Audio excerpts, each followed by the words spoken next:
नमस्ते मित्रमैत्रिणींनो, आपण बुद्धिमान बुधाकडे जाऊया आज. त्याची कारकस्थानं कुठली आहेत? त्याचा देह अगदी एवढाच आहे, आपल्या चंद्रा एवढा लहान आहे बुध, आणि तो सूर्याच्या मांडीवरच बसलाय जवळजवळ, इतका सूर्याच्या जवळ. पहिली कक्षा त्याची आहे आणि तो तुमच्या कुंडलीमध्ये माणसाच्या बुद्धिमत्तेचा कारक आहे बुध.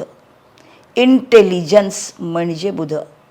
त्याच्यामुळे बुध हा विचाराचा कारक आहे. चंद्र मनाचा कारक आहे, मनात विचार निर्माण होतात, ते विचार कसे करायचे हे बुध ठरवतो, आणि त्या विचारावरून कृती कशी करायची हे मंगळ ठरवतो. म्हणजे मंगळ विचाराचा कारक नाही, बुध कृतीचा कारक नाही. चंद्र मंगळ आणि बुध दोघांचंही काम करत नाही, चंद्र मनाचं काम करतो. प्रत्येक ग्रहाला स्वतःचं काम दिलंय, जो तो आपल्या कामात असतो, दुसऱ्याच्या मार्गात जात नाही, ढवळाढवळ करत नाही. त्यामुळे सृष्टी सुखे नैव चाललेली आहे. पृथ्वीवरून आपण सगळ्यांकडे बघतोय, ते वर्षानुवर्ष बदलत नाही, युगानुयुग बदलत नाही. हा बुध तुमच्या कुंडलीमध्ये चांगला कुठे आहे? कारण असं आहे की बुध रवीच्या जवळ आहे आणि तो 28 अंशापेक्षा जास्त लांब जात नाही रवीपासून.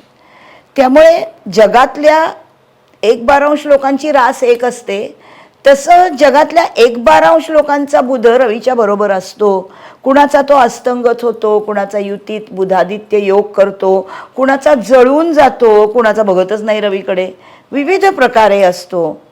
आता जसं रवीची गती आहे ती रोज 1 अंश आहे आणि बुध हा पृथ्वीच्या चौपट गतीने काम करतोय फिरण्याचं सूर्याभोवती.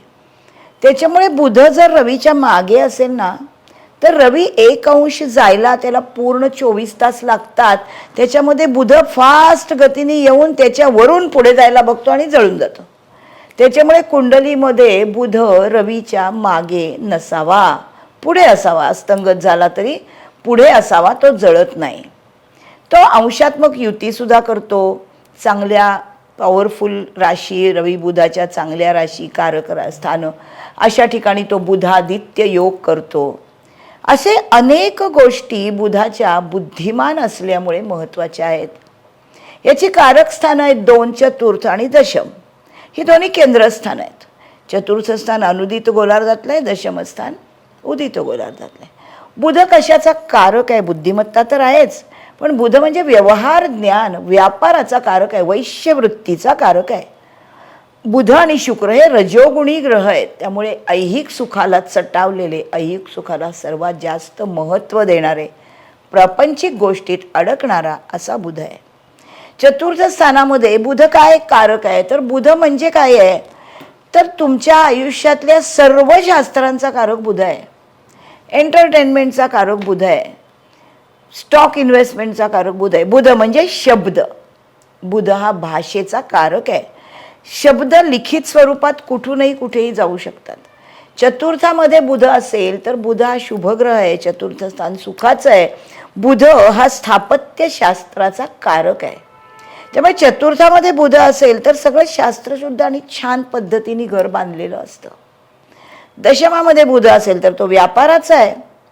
माझ्या एका मैत्रिणीच्या बद्दल मी सांगते नेहमी. तिचं लग्न कुंभ होतं आणि रास तूळ होती. कुंभ लग्न हे शनीचं मूल त्रिकोण राशीचं लग्न आहे आणि शनी हा न्यायाधीश ग्रह आहे. लीगल मॅटर्सचा अतिशय चांगले परिणाम दाखवणारा ग्रह आहे. आणि तूळ रास शुक्राची आहे. हा शुक्र आणि चंद्र भाग्यामध्ये होते. शुक्र हा चांगला वकील आहे, बुध पण चांगला वकील आहे. आणि रवी चंद्र शुक्र सगळे गुरु सगळे तिच्या भाग्यामध्ये होते. पण बुध जो दशमात होता एकटा, त्याच्यात राश्यांतर्गत सुद्धा तो अस्तंगत होत नव्हता, तो वृश्चिकेमध्ये होता. त्याच्यामुळे हिचं बिझनेस जो होता, बिझनेस करतो बुध म्हणजे बिझनेस, व्यवहार, ज्ञान, व्यवहार. एकटा बुध असेल ना कुंडलीमध्ये, हा फार रेअर असतो आणि तो अप्रतिम चांगला असतो. एकटा बुध कारक कुठे आहे? तर धनस्थानामध्ये कारक आहे.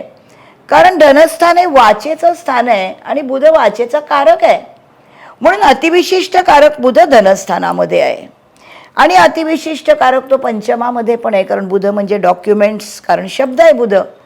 पंचम स्थान इन्व्हेस्टमेंटचं स्थान आहे. म्हणून पंचमातला बुध हा इन्व्हेस्टमेंट्स ज्या आहेत त्या डॉक्युमेंटमधल्या म्हणजे स्टॉक इन्व्हेस्टमेंटचा कारक आहे. दशमात तो व्यवहार ज्ञान आहे.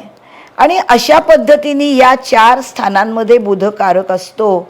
आणि तो जर एकटा असेल कुठेही तर त्या स्थानाचे परिणाम पूर्णांशाने चांगलं देतो. सप्तमामध्ये बुध एकटा असेल तर त्याचं ते पक्कं घर आहे, मार्गीच पाहिजे. अर्थात हा निरतिशय जोडीदारामध्ये गुंतलेला बुध आहे. कारण बुध हा कामवासनेचा जनक आहे. कामशास्त्र आहे पण शास्त्र आहे. बुध हा मेडिकल सायन्सचा कारक आहे. बुध कामवासनेचा जनक आहे. बुध व्यापारशास्त्र आहे. बुध अकाउंट्स आहे, ऑडिट आहे. बुध कॉम्प्युटर आहे. कॉम्प्युटरचा कारक बुध आहे. कारण कॉम्प्युटरमध्ये असणारी बुद्धिमत्ता, इंटेलिजन्स हा बुध आहे. मंगळ हा कॉम्प्युटरचं हार्डवेअर आहे. शुक्र हा सॉफ्टवेअर आहे. आणि बुध ही त्यातली बुद्धिमत्ता आहे. आता जे आर्टिफिशियल इंटेलिजन्स आहे हा बुधच आहे. कारण मुळातला इंटेलिजन्स असल्याशिवाय आर्टिफिशियल इंटेलिजन्स निर्माण कसा होणार. त्यामुळे बुध उत्तम असेल तर सगळी बुद्धिमत्तेची कामं उत्तम होतात. भाग्यामध्ये बुध कारक नसला तरी भाग्यामध्ये जे डॉक्युमेंटेशन म्हणजे जे वेद, उपनिषद, हिंदू धर्माचं जे धार्मिक ग्रंथ आहेत हे भाग्यस्थाने नशिबाचं आणि धार्मिक गोष्टींचं आहे. त्यामुळे तिथनं आपण बघतो बुध त्याचा कारक आहे जर भाग्यात असेल तर.